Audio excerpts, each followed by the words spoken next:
রুমিন আপা বললেন যে তাদের অ্যারোগ্যান্স আছে, তাদের কথায় ভদ্রতার ঘাটতি আছে, এগুলো হয়তো লার্জলি আমিও হয়তো একমত কিছু কিছু।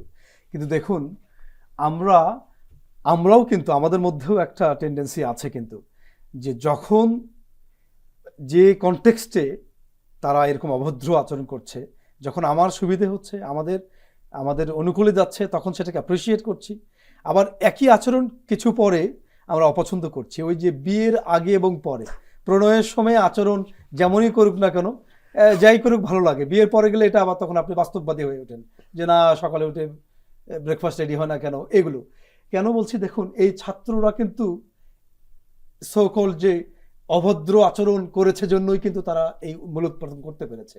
এই ছাত্রদের তথাকথিত অভদ্র, আমরা যেটাকে অভদ্র, যেটাকে আমরা মেনে নিতে পারছি না, এই অ্যারোগ্যান্সের কারণেই কিন্তু তারা কিন্তু এই একদম এই ফ্যাসিস্টদেরকে কিন্তু উৎখাত করতে পেরেছে।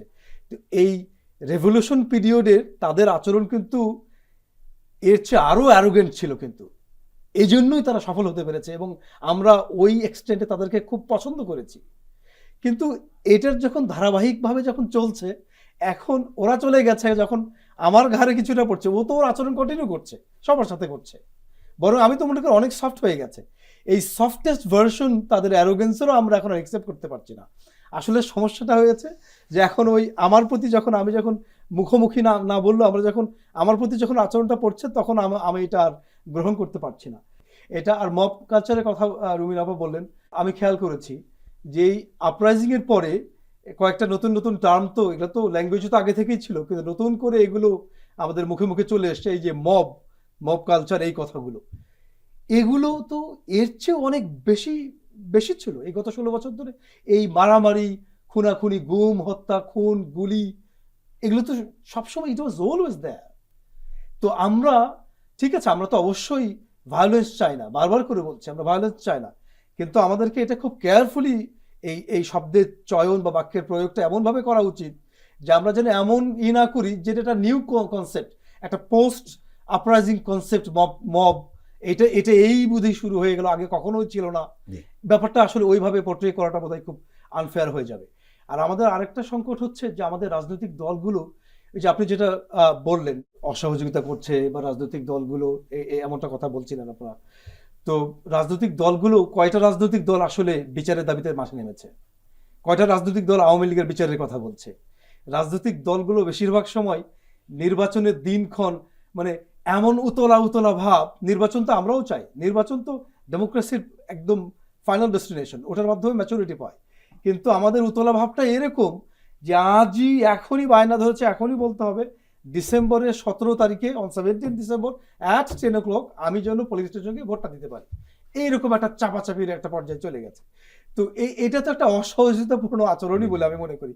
দুঃখজনকভাবে আমরা বিভিন্ন রাজনৈতিক দল থেকে এরকম একটা প্রেশার, অন্তর্বর্তীকালীন সরকারের প্রেশার দিচ্ছে না বলছে, কিন্তু আবার দিনক্ষণ চাইছে, এটা একটা অটোমেটিক প্রেশার পড়ে যাচ্ছে। রুমিন, আপনি কিছু বলবেন? আমার খুবই ছোট দুটো পয়েন্ট আমি যুক্ত করতে চাই। আমার ভাই বলেছেন যে অ্যারোগেন্স যখন সুবিধা হয় তখন নিচ্ছি, যখন সুবিধা হচ্ছে না তখন তার প্রতিবাদ করছি। এবং উনি এটা বলতে গিয়ে বিয়ের কথাও বলেছেন যে এক সময় হয়তো যে আচরণটা ভালো লাগতো না, প্রণয়কালে যেটা ভালো হয়তো ইগনোর করা যেত, বিয়ের পর সংসারের বাস্তবতা আসলে ভিন্ন হয়ে যায়। একদম তাই। কিন্তু ধরুন যেই পাত্রটি বর, তিনি যদি বরের সাথে বিয়ের পর প্রতিদিন সাজতে থাকেন, তাকে আপনি কি বলবেন? পাগল বলবেন না? বা যেই কনে, সে যদি প্রতিদিন কনে সেজে বসে থাকে, তাকে পাগল বলবেন? নিশ্চয়ই বলবেন। যুদ্ধের ময়দানে যে অ্যাটিটিউড আপনাকে স্যুট করে এবং মানুষ যেটাকে প্রশংসা করে নেয়, বরণ করে নেয় এবং আপনার পাশে দাঁড়ায়, সাহস পায়, সেই একই অ্যাটিটিউড যদি ছাত্ররা কিন্তু মনে করে তাদের যুদ্ধ শেষ হয়নি, আমি ওখানে আসছি, সেটা যদি যুদ্ধের পরেও আপনি চালু রাখেন, তাহলে মানুষের একটু আপত্তি হবে। ছাত্ররা যুদ্ধ শেষ হয়নি সত্য, কিন্তু আপনি তো একজন বিবেক বুদ্ধি সম্পন্ন মানুষ, আপনি বলেন তো, অগাস্টের 1, 2, 3, 4 2024 আর এখন ফেব্রুয়ারির 10, 11, 12, 13 একই? আপনার কি মনে হয় বাংলাদেশের একজন নাগরিক হিসেবে? আমরা খালি ফেসিস্ট নাই এটুকু বুঝতে পারছি। এটা যে কত বড় নাই সেটা কি বুঝতে পারছেন না? না হলে তো বিশাল, আপনি আর আমি বিশাল, বিটিভিতে বিশাল। এসে বসতে পারতাম না। এটা তো বিরাট নাই ভাই। অবশ্যই। তো সেটাকে বোঝেন, এটা হচ্ছে নতুন বাস্তবতা। তো নতুন বাস্তবতাতেও যদি আপনি বিয়ের পরে 1 মাস 2 মাস 3 মাস ধরে বর সেজে থাকেন, আপনাকে মানুষ পাগলই বলবে।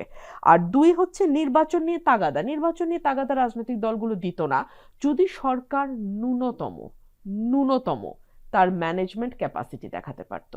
এখন একগুচ্ছ উদাহরণ আমি দিতে পারি, আইন শৃঙ্খলা থেকে শুরু করে, দ্রব্যমূল্য থেকে শুরু করে, ব্যবসা বাণিজ্য থেকে শুরু করে, আপনার মানে সকল কিছু নিয়েই একটা আনস্টেবল অবস্থা। এটা যদি সরকার, মানে খুব বেশি কিছু করার দরকার নেই, এই সরকারের কাছে মানুষের প্রত্যাশা এমন যে একেবারে পুরো অর্থনীতিকে চাঙা করে ফেলবে, কিংবা বাংলাদেশে একেবারে আইন শৃঙ্খলা পরিস্থিতি জিরো ক্রাইম হয়ে যাবে, এটা না।